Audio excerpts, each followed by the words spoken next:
If you've been following along and have never joined a design boot camp, I'm going to encourage you to sign up. It's 5 hours of workshops and we have live versions going on often so you can come and ask questions. Go to www.designsweetcourses.com/designbootcamp. If you have been struggling to get sales from your design work or understanding what you really need to do to make money, I have the workshop for you. On September 23rd, I'm hosting my first ever Profitable Designer Workshop. This 1-day, 3-hour workshop is only $97, but I have a discount for all my podcast listeners. Go to carinagardnercourses.com/profit and put in the code podcast for $50 off. I can't wait to see you more profitable. Welcome to the Make and Design Podcast. I'm your host, Carina Gardner. On this podcast, we're unraveling the everyday joys and dilemmas of design, making, and business. For makers who want to be designers and for designers who are makers, this is your inside scoop to help you grow your business and bring more creativity to your life. Hey guys, today I am with Christopher Thompson. He's known as the Tattoo Quilter online. I'm so excited to have him on.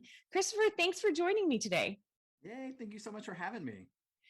So Christopher and I have just recently met as of the recording of this episode. This episode's coming out in November, and we just met at Garden of Quilts, which seems so crazy because I've worked for, how long have you been working for Riley Blake? 4 years. 4 years. But you've been working in-house for Riley Blake for a year. Yeah. Yeah. And I've been with Riley Blake for, I don't even want to say. It's been a long time. I want to say 13 or 14 years, something like that, many, many lines ago. So it's been so fun to get to know Christopher. I just realized you're the first guy on my podcast, which is crazy. And I think it's so unique and so special that you're in quilting. And I think it can show that anyone can do it. Like, doesn't matter what is going on. Like, you can be a guy and you can be quilting. So I think this is an amazing thing. And you're going to tell us how you got started in quilting. Yeah. So I grew up in a small town in southwestern Virginia, surrounded by makers. My great-grandmother, my grandmother, several of my great aunts. And as far back as I can remember, I've been surrounded by fabric and crafts and woodworking tools. You name it, in the 80s and 90s, we were probably doing it. You know, any sort of trendy craft, we were doing it. And so the first quilt that I actually made was for a church talent competition. And I machine pieced it, and then I hand quilted it. And then they were called wall hangings. They were not called mini quilts. And so it had the fun little tabs at the top that you would hang on like a dowel rod that you would put on your wall. And it was very 90s, very late 90s, and all blue and white, because blue is my favorite color. And I ended up winning a blue ribbon for that, mini quilt or wall hanging. But I was teased. I remember being at the church talent show, and guys were like, "Oh, that's girls do that. Guys don't do that." And my great aunt stood up for me, and she was like, "No, guys can quilt too. It's okay." And it's probably one of my proudest moments, and I still have that mini quilt, and tattered and torn as it is, it's still in pretty good shape, but the hand stitching is not that great. Well, when you said you hand stitch it, all I could think was like, what? Like, what? You were 15 and you're hand stitching? Most of us grown adults like veer away from that. Like we're hiding from something like that now. Like the fact that you did that when you're 15 is pretty unbelievable. Well, machine quilting wasn't really a thing that I learned. It was watching all those women in my family hand quilting, embroidery, cross stitching, and then tacking quilts was a big thing too. I don't know what that is. What is that? So you would take yarn and quilt or tack all the layers of the quilt together, and then you cut the yarn and tie it, and that's what holds all of your layers together. Oh, so I always called that. Is it the same as a tie quilt? Yes. Oh, okay, good. I know what that is because that is the main quilting we did growing up at my house.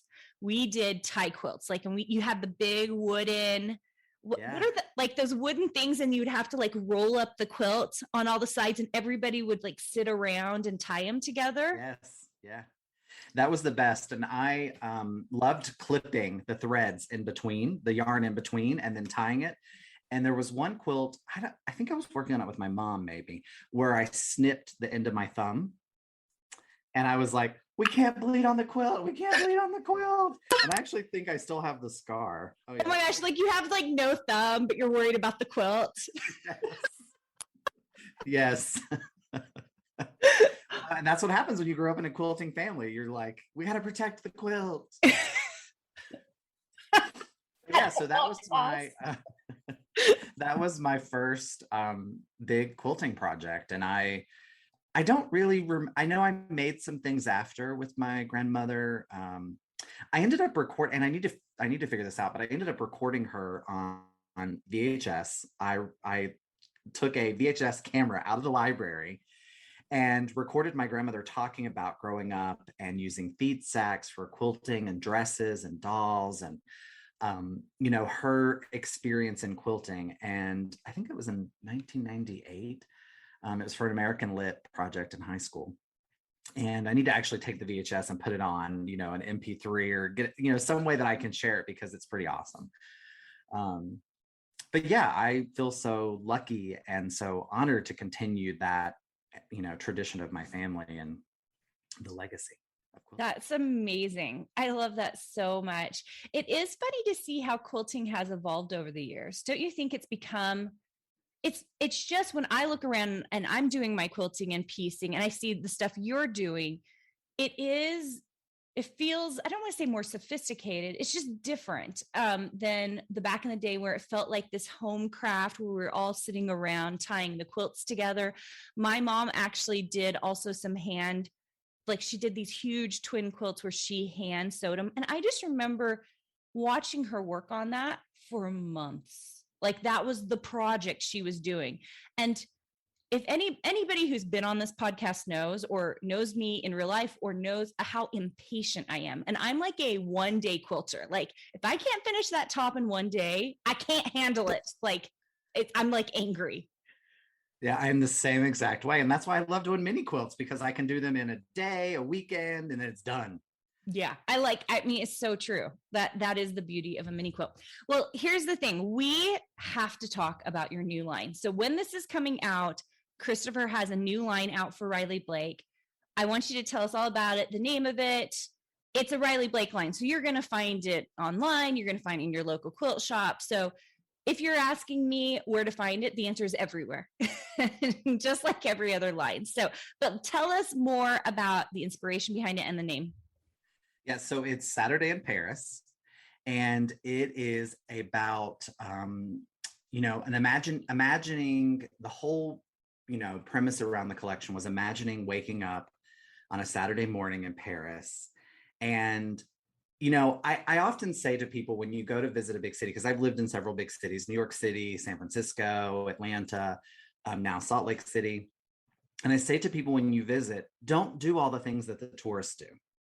Get out and experience the neighborhoods, experience all the nooks and crannies of the cities versus like sticking to, okay, I need to go to Fisherman's Wharf and, you know, in San Francisco and Alcatraz. Yeah, you could do all those things, but really get out into the neighborhoods. And so a lot of Saturday in Paris was about waking up, going on an adventure on Saturday outside of the tourist things. Like, of course, you're going to go to Eiffel, you know, the Eiffel Tower.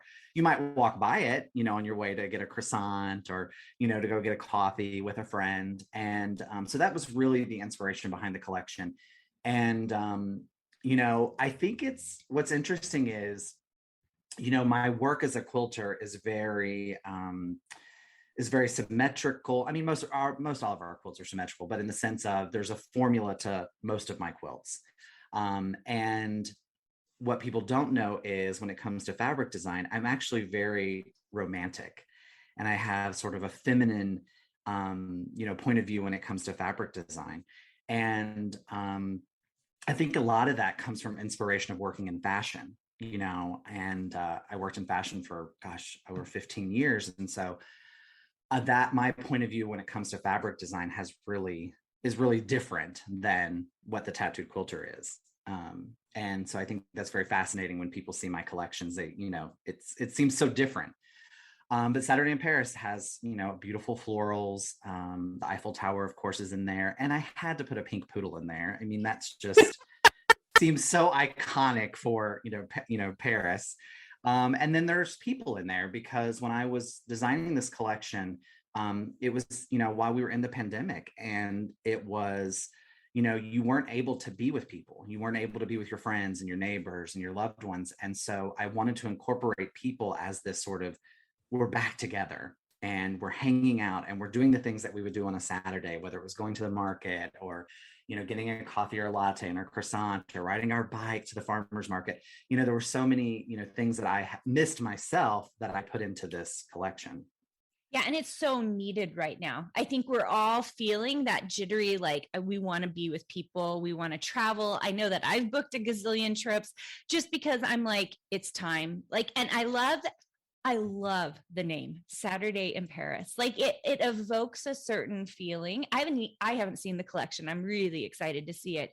And I just like, it makes me want to go to Paris, like, and hang out with a baguette by the Eiffel Tower on a Saturday. That does sound so romantic. And I do think that you nailed it right on, like in terms of like the feeling and the name. So good.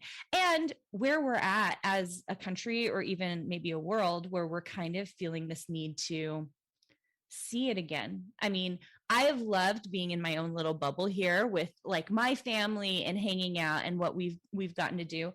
But we are to the point where we're like, oh man, it'd be nice to see people again. And it's weird because I don't know if you feel this way too, but I was in New York City a couple of weekends ago, and it was nice to be around everyone and be at my, be with my friends. And then all of a sudden afterwards, I felt a little guilty about it. I was like, I feel a little like anxious, like, should we have been hanging out? I don't know. Is this okay? Like, and even like going to the store, I still kind of feel that way. I'm like, should I have been looking for Halloween decorations at the store? Should I have been buying them online? What am I doing? Like it's weird after, and your brain kind of gets used to that. And so, yeah, just because of where we've been at for almost a year and a half, is that kind of where we're at here almost, and it'll be coming up on 2 years soon. So I agree with you, because you do kind of start like questioning everything you do, like every single thing you do. So I love the idea. Okay, so tell us the colorways in this collection. Well, of course there's blue, because blue is my favorite color. Like a lighter blue, or navies, like darker? It's navy. Okay. And then there's some beautiful corals, pinks, some splashes of yellow, and and creams. There's some beautiful creams. That's really the foundation of the collection. Some greens and some mustardy tones. And so do you incorporate, so you said the Eiffel Tower, but are you like totally avoiding like Notre Dame and the Sacré-Cœur? Like you're really focusing on sort of like what you're talking about, like the nooks and crannies. Yes. I love it. And there's a beautiful stripe. I feel like most of my collections have a stripe in them. I love stripes. And when I design a collection, I think about how, and this is true probably for you too, and most designers, how this would be used in a quilt. Yeah. But I also love to think about scale as well. I mean, all of us do. And a lot of that, again, goes back to fashion for me, because I learned that, pair a larger scale with a beautiful stripe, so that you get that beautiful juxtaposition of, contrast between the two. And I also love a ditzy floral. I just think ditzy florals are so sweet. And again, I think it goes back to, my great-grandmother, my grandmother, and their ditzy floral, dresses. And, when you think about 70s fabric, it was tiny calico florals, Yes. And so I think a lot of that influence travels with me, but I do love a ditzy floral. Yeah, I think that's amazing. It's so funny when you say ditzy floral. In my head, I am thinking of the 70s, but I'm also thinking of the horrible colors. Do you know what I mean? Like there was some that there were like nice colors, but then some of them were just like, what? Like who paired those two colors together? Like why? Well, did you see the puff quilt that was at the Met Gala? No. Aesop Rocky wore to the Met Gala. It was a vintage puff quilt. They found out whose grandmother made the quilt. That's come, through social media now. But there's a male quilter in New York City who's very improv, uses a lot of found resources. He ended up making the backing for it. But the puff quilt is those calico, bright yellows, bright reds, bright greens. And all I could think about was ketchup and mustard. Whenever I see yellow and red together, I'm like ketchup and mustard. And then I think about French fries and chicken nuggets. And yeah, you can't help it. I mean, I remember when I taught at the University of Minnesota, we would always talk about red and yellow because the whole point is your eye is drawn to it, not because it's beautiful, but because they're such clashes. And so I always think, well, I mean, someone's done their job, right? Like, because you can't peel your eyes away, right? Yeah, especially those golden arches. Yep. So true. Oh my gosh. Well, I'm so excited to see this line, Christopher. If people are looking for you, where should we send them? You can go and follow me on Instagram at the Tattooed Quilter. My website, thetattooedquilter.com. And the common mistake is the tattooed actually has 2 T's and 2 O's in it. I've seen lots of combinations of 2 T's and 1 O, or 1 T and 2 O's, but it's 2 T's, 2 O's. Okay, we are going to put the link in the description for you guys so that you can go check Christopher out. He's super fun. He'll be coming on in another episode in a couple of months. We're going to talk about mini quilts, so you are not going to want to miss that. Okay. All right, guys, we'll see you soon. Hey, did you know that you can visit me at makeanddesign.com to learn more about this podcast and join my VIP group for weekly freebies? I can't wait to see you there.